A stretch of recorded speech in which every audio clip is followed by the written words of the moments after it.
You know what I like about what BYD did with these lot? Because in my opinion, yeah, these actually have a nice design to them, right? I like how they got. You see how the walls curving along this angle, the roof. Yeah, I like how it leads all the way on towards the front, yeah, and then it curves its way back around like that, and goes across the side again like that. But then it's when it gets to the back here, right? It's fucking phone. It's when it gets to the back here, right? Like it starts to get on neat that I don't really like. Because why is this window shaped like that? Can you tell me? Like that's the only off bit I dislike about this interior design. It just looks a bit unneat. Like when it gets to these walls, like why are they curving all funny like that? You see, like, why? Oh. But like the way it curves, yeah, you see how it curves all the way like that, yeah, and it goes all the way to the front and then it curves. It curves smoothly like that. I like that. It creates a soothing vibe, especially with the lights too. The lights, yeah, the lights. It's not the lights only keeping this thing alive, because yeah, when I tell people that the BYD's designing on these is actually good, they say nah, it's only for the lights. If there wasn't lights there, the thing would be fucking dead. No. The lights, yeah, they're not the only thing keeping this interior alive. Yeah, they do play a part, but yeah, but you also got the sky roofs too, and you got a smooth design going along the roof as well. You know, I'm telling you, if it didn't have all this here and it just had these green lights in that had plain ass walls, it would look a lot deader than this. You know, if you just add these green lights to E400, it's still not gonna stand out that well. You know, the design as a whole is just a lot more cleaner than your average boss, and I like it. Man. It's just soothing. But you know the error with these, I don't know if it's gonna be the same for all the other BD11s, right?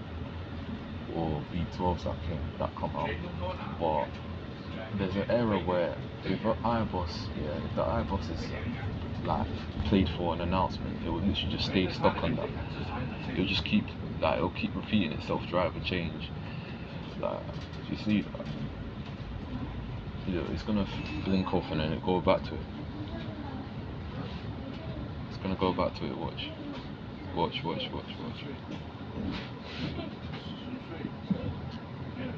You see what I mean? It doesn't change unless like the boss fully restarts or something.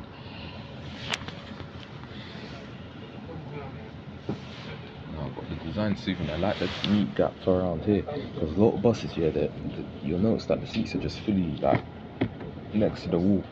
There's no gap, but this thing there's a gap, and you know it would have flowed a bit nicer, yeah, as if for every seat they put a bit of light there, or underneath or something. Like that would actually make the design stand out a bit more.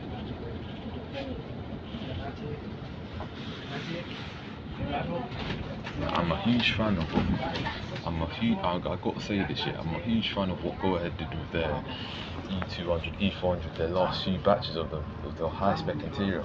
Because what they did was, yeah, they put lights on the flooring.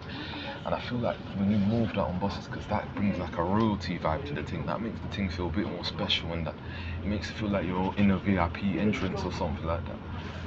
You know, hopefully one day we get a bus with like black interior and it's got lighting going across the flooring.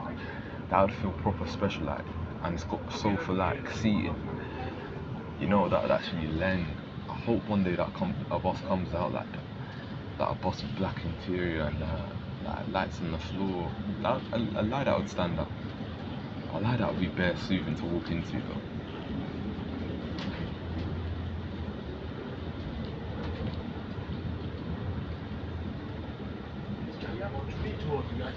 But no, the ride is bare soothing.